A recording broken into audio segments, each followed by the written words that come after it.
अंत के दिनों में लोग तरह तरह की बातें कहकर भरमाएंगे। यह बात हमें बाइबल में पहले ही चेतावनी मिली है। ऐसे प्रचारकों से सावधान रहने की ज़रूरत है। आइए सुनते हैं इनका क्या कहना है शनिवार को चर्च करने के बारे में या कहें साबत पालन करने के बारे में।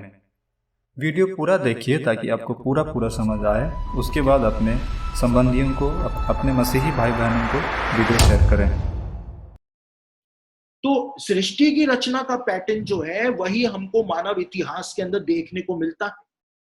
और यीशु ने जब मरकुस रचित सुसमाचार में इस बात को बताया गया 9 अध्याय 2 वचन में कि 6 दिनों के बाद, तो 6,000 सालों के बाद जब यीशु आएगा तब ये सारी भविष्यवाणियां जो हैं वो पूरी होंगी और परमेश्वर का जो प्रोफेटिक कैलेंडर है वो भी उसी प्रकार से पूरा होगा।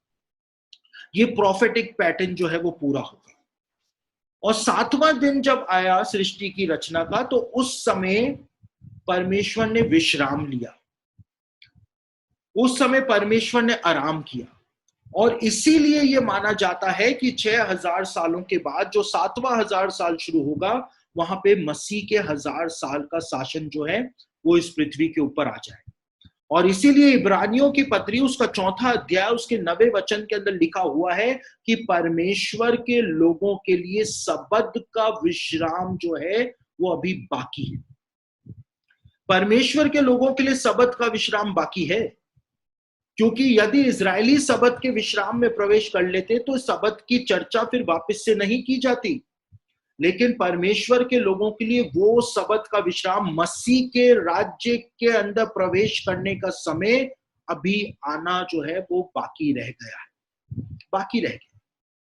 देखिए, इस समय आप लोगों के दिमाग के अंदर एक क्वेश्चन चल रहा होगा और उसका जवाब मैं अभी हाथों हाथ ही दे देता हूं। और वो क्वेश्चन जो है वो ये चल रहा होगा, तो फिर इस तरह से तो हमको सबत का दिन मनाना चाहिए। तो ये क्वेश्चन बाद में आए, इससे अच्छा मैं इसको अभी ही क्लियर कर देता। और अक्सर ये क्वेश्चन जो है वो चतुर या होशियार मसीह जो होते हैं वो ज्यादातर पूछते हैं। खुद तो सबत का दिन फॉलो करते नहीं है, लेकिन होशियारी ज्यादा दिखाते हैं मसीही लोग और जानबूझ के क्वेश्चन पूछते हैं।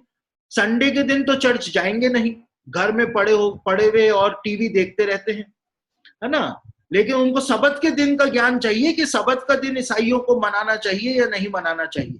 संडे को तो जाएंगे नहीं, सबत का दिन अलग उनको चाहिए। देखिए, मसीही लोग जो है वो बाध्य नहीं है सबत का दिन मनाने के लिए। सबत का दिन का मतलब होता है 7वां दिन, और 7वें दिन का मतलब होता है सैटरडे, संडे नहीं। संडे जो है वो सप्ताह का पहला दिन है, इसलिए यीशु मसीह सप्ताह के पहले दिन जी उठा, समझ रहे हैं।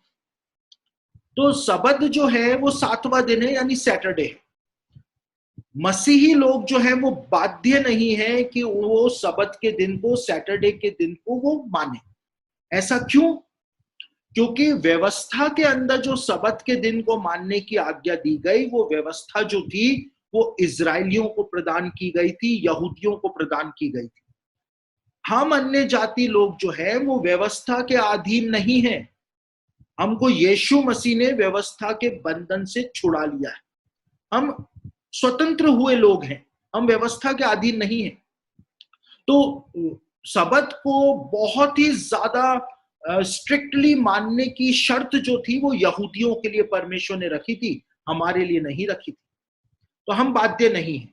हम मंडे को भी सबत मान सकते हैं, हम ट्यूसडे को भी सबत मान सकते हैं, हम वेडनेसडे को, फ्राइडे को, संडे को, कभी भी हम सबत मान सकते हैं। क्यों? क्योंकि बाइबल हमको ये स्वतंत्रता प्रदान करती है। रोमियो की पत्री के 14 अध्याय को जब आप पढ़ें, तो रोमियो की पत्री उसका 14 अध्याय और उसके 5वें वचन के अंदर इस बात को लिखा हुआ है पौलुस ने कि कोई तो किसी एक दिन को बहुत बढ़ चढ़ के मानता है और कोई जो है वो सारे दिनों को समान मानता है।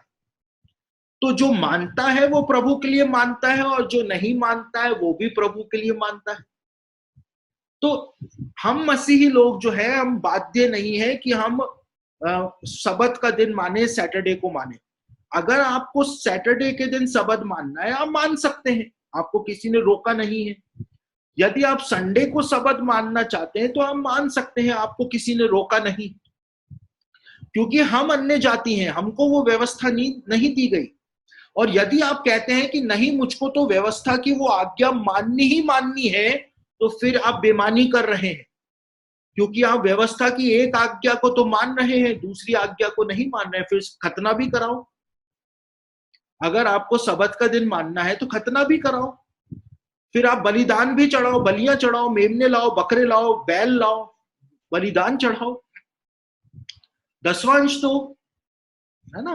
तो एक आज्ञा को तो मानना है, लेकिन बाकी व्यवस्था क्या नल एंड वॉइड हो गई।